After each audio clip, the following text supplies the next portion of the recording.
Hey guys, welcome back to Chat with Rush. And today we have another interesting video of a mother's journey to motherhood. And when mothers enter those maternity wards or those theater or just going to that hospital, there is no guarantee and certainty of what the outcome may be. We're not sure if we will be leaving with our child. We just don't know, right? And can you imagine carrying a child for 9 months, building that bond with that child, and just being so anxious of the birth of your child, just to know that you may not be leaving the hospital with that child. Children are born, babies are born with so many illnesses and diseases and complications. We're just left to the mercy of the Almighty God. And so today we're sharing this mother's journey. Please sit back, relax. Remember to like, comment, share, subscribe, and share your journey with us. Watch this. Having children is so hard, so hard. I lost my child when I was actually around 20-year-old. It was devastating, it was stressful. Having children is really hard because you go through so much pain, so much hurt, especially when you lose a child. Let me tell you my story. My first child, I lost my first child. He was a boy, and it actually tear me apart. I had to see a counselor. I had to see a therapist. Sorry, I had to go through days of months of counseling because I could not mentally come back to terms about my son that actually passed. How it happened is that I went into the hospital because I was feeling pain. I did not reach my due date as yet, but I went to the hospital because I was feeling pain 2 weeks before the time. So when I went in there, they could not find my file. Upon waiting because I was still feeling the pain in my tummy. Upon waiting to see where's my file, they keep checking me to see if I was dilated.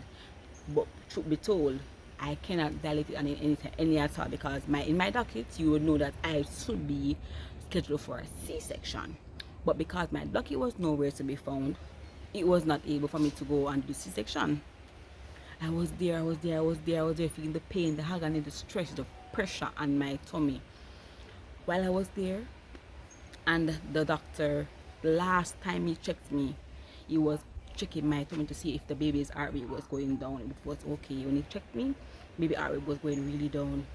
The last kick I felt from the baby was when I was being examined by the doctor. I felt the last kick. I know that was it. They rushed me emergency room because they realized that no, I cannot have the baby when I'm not being dilated any at all past 2 centimeters. When I went and they put me and prepare me for the surgery and all of that. When I went into the surgery room, they put me to sleep fully because it was my first time having a child. I don't know how it goes and stuff like that. So they give me the full thing to put me to sleep. When I woke up, I was saying I couldn't talk because I was really drowsy and I was really weak, and you come out of a surgery, you're just really weak and you don't know, you cannot even talk because you're still under the medication. When I was there, I keep going like this to the doctor. I keep going like this to the doctor. So I open my eyes, I keep going like this. I was asking where's my baby. Nobody wanted to give me any answer. I look around. I was trying to get up, but I realized my pain is in my tummy because I got a C-section. This I cannot walk, I cannot move, I cannot do anything at all for myself because I have to be there on the bed. When a nurse came to me and said that they're gonna come and talk to you in a minute. In my mind, I thought my baby was okay because I came out of surgery. I wanted to see my baby, what's going on with my baby and all of that. The nurse came to me and said, somebody will come and talk to you shortly about your son. I said, I had a son? She said, yes, you had a son, but somebody will come and talk to you shortly about the son. When I was there waiting, nobody wanted to come and talk to me. Every doctor she went to, they were saying, no, I cannot explain that to her. I was wondering what was happening. The doctor came to me and said that, mother, I'm sorry to say that you lost your son. When he was born, he was gapping for here. While he was gapping for here, they was trying to save him. Upon saving him, they lost him. And they were to see a therapist for a couple months here because I could not eat, I could not sleep. I went home with this pain in my tummy, with this scar on my tummy, no baby to show. No baby at all to show. And it was devastating because I wanted to go home and with my baby, I wanted to go home to see, you know, everybody but other mother going home with their child. I'm still there because I had to be in the hospital after 3 days to recover. So while I was there, patients are beside of me, have their baby. I don't have any baby. I have to be there on the hospital bed crying, crying, crying my eyes out because I don't have my baby with me. So having children is really hard. I eventually got over it. Thank God for that. But it was a really rough road. Child was devastating too because the same thing I had with the first baby with the respiratory distress, I went through it with my daughter too.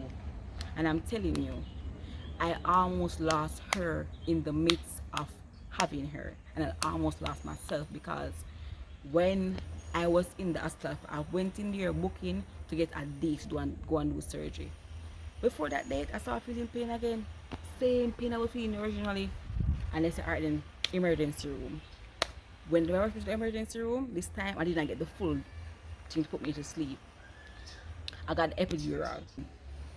When she was born, they had to rush her to the emergency room again because she had the same respiratory distress like the first baby. She was on life support machine for around 1 to 2 weeks. And then she came off and went on regular oxygen. But I'm telling you, I don't think I ever want to go back through this ever again in my life because it's really and truly stressful. The pain, the agony, the stress, the frustration, the pain that you feel even after the C-section, when you have to walk again, that's a painful thing. It's really stressful. I don't think I want to have any. I'm thanking God for my daughter now because she's well, she's fine, she's healthy and everything. Thank God for that. But I won't want to go through this ever again. It's really and truly stressful.